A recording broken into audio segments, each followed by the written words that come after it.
baby a police for Gigi Sikana atwa emaye ode hyase atwa free soro ho na emaye odi momfa mo number no ntudwa production number no na ena no pay police ni bia anopay why na adwin so obejeje 5 cedi ni 10 cedis no na ye the number bi betudwa na they will send the pictures no now they baby kromu ye no ema ye be sa akopim se wo mu bejai nti se ye mo adwin se ye jai ye nyai ye beto aso we will name and shame.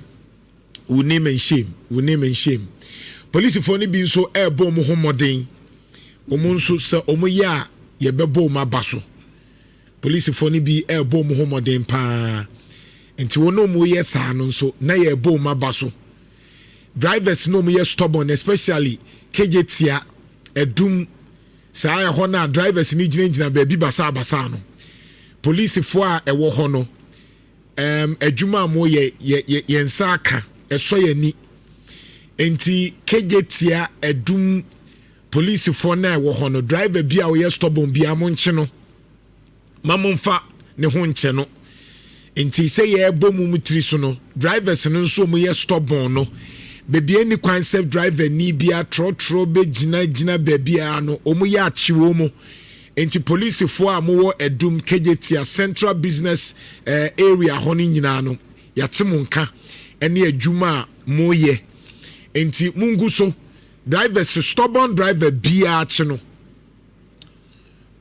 police for amowo hono madwuma moye no asoye ni ye team no ebe fa ho na ye di ho nkomo no ye team bi be fa ho me wo team over 100 amachi omagum over 100 unhu omo nso enya de a obehu omo nti sa team no ene ma me update de ekoso nyina in fact discussions bia ebesi bia no me nsabeka mehu mani wo ho enti yenia no police fo amonim se mi bejai no minjai enti ma monya ma adwen se me ka mejai minjai because minim so be so ye ka ehuru ebejo enjo na de me pesa me ye ne se me pesa ye yi police fo bi adi sa na me pesa me ye obetimi ayi se we capture me pesa ye yi police fo bi adi nti ma menka no kra ne nkyere me mfansie me pesa me de police fo bi ye scapegoat because my catch says sa de we President John Mahama ninje ho Minister of Interior Muntaka Mubarak Honorable na ninje ho Dr. Frank Kamwako ye ninje meetings ya ye no me pese police bi ye yi nadi aha me pese okotena fie a na mo amaka mo de asua de mo amo se enko ba bia no police for medical catch mo ye me namfo nom me pema asem enti se ye wa adwin se migya minya me se me ye saa kopim se December. I'm sure said that time no near reported to do na anti ye be yin crofobia ye be suspending crofobia ye be hwan crofobia ranking said be yom so de be sua de say no to bribe, say no to police extortion. Police ni bia wo extort no minti me no won fa damfo onye madamfo ye adwuma na Ghana ni na anche usika men sisi nkrofo no me nti ono de me de ato na wonso ye tro driver na wugina basa police ni no be chew o chew wonso obi anka bi maw Nhyira nti mu a mugina basa kejetia traffic mu basa tech junction ne ma koso traffic drivers ni be so stubborn drivers ni be so stubborn nti to de bi cry ye ka bia mama no majai. That is the honest truth.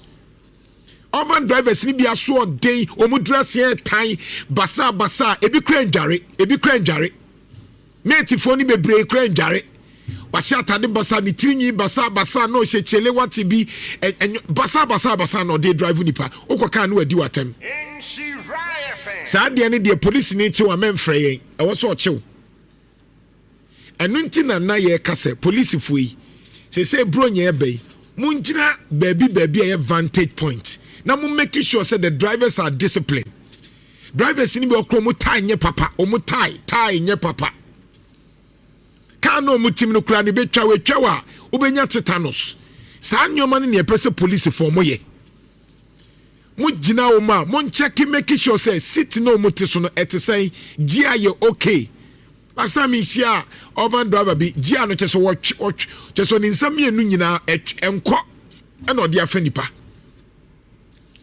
ebi nso no nomo nyoma basa no mu de drive nipa enti na ni sei wanom energy drink abroso wa bre wasa woda no onna no wanom energy drink abroso no de fa o de fa nipa enioma nko mu twiko mu ansanom de afa nipa no when you expect say wasa drivers no e ka say police for mo ye eno no ye bebu abaso.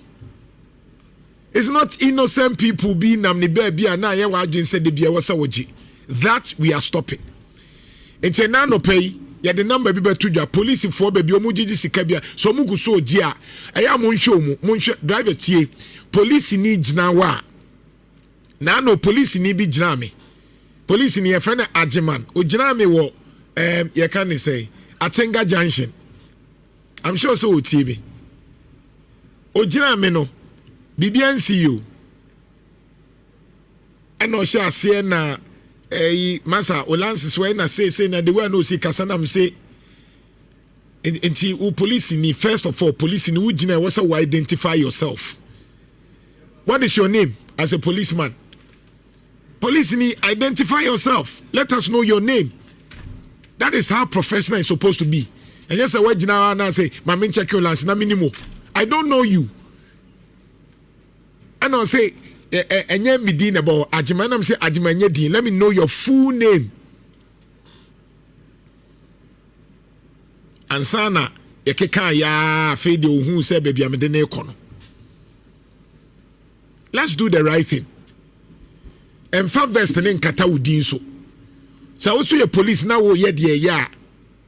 Ugina obi lances a bo udin ansa. Ma yenhu udin no, wo de wo gi a ma yenhu udin no, and fa vest nkata so. Ma yenhu corporal this, super this, colonel this, inspector this, na ewo ho. Na asemo ba yetimi abodin. Eme kata so na eba yentimi modin, ebebodin. Enti police for me nyanim police for am say me ka meja no minjai. Ebia wonim na Jantuah minjai. Ma asema edin papa. Ade anya no na me se me ya meye minjai. Enti wa wo hwe ba ku ya ye dia to Facebook a Ghana police mo she vest kama edin bia ni ho. It's not right. Se vest no edin kan ho a eni kwan se wo hye. And you know say it is wrong. Rabuadi MTTD commander. Se wonim say onkrofo ne yes it is wrong. Eni kwan se obi a hye vest no nipa no hye vest no edin enka ho. We need to know their names so that when we are reporting them we can report. Now when the catastrophe na kase police ni bi there be there has to be the name. Inti vest no e wo se edin so obesha vest na e wo se ni din e boho. Ti se de mitimi hu se ba ko bi e friend agema no me manihwe se ni din te sei ansa na me ne kasa me ka chen se so wa mo ni din a me ne nkasa ofri hei wan ne so ma no pa. Then I begin talking. Inti police diani ya di number ni betuja. Don't worry. Inti mo amuda muntwitwa mame police be omu gina bia muntwitwa mame me ye ho adwuma na afei ya toaso. Nhyira FM. Afei nyoma mienu na mpesa meka.